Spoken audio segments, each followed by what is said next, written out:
আমার মেয়েটা একদম একা থাকতে চায় না, ঘুম হয়ে গেছে? কিছুতেই একা শুয়ে থাকবে না। তো আজকে ঘুম পাড়িয়ে রাখার পর একটু ভাবলাম চিকেন পকোড়া তৈরি করি, যেহেতু চিকেন আনা আছে। তো চলে গেলাম বাগানে, কিছু টমেটো, লঙ্কা, ধনেপাতা, রসুন নিয়ে আসলাম। আর এদিকে চিকেনগুলো সেদ্ধ করতে দিয়েছি মাত্র, আমার মেয়ে উঠে গেছে, উঠে দেখে আছে। দেখেছ? হুম,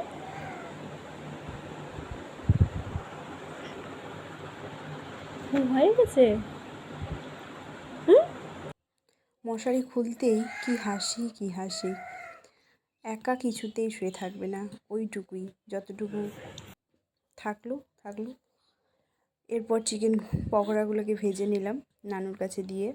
তো এই যে রেডি, কেমন হয়েছে জানাবেন।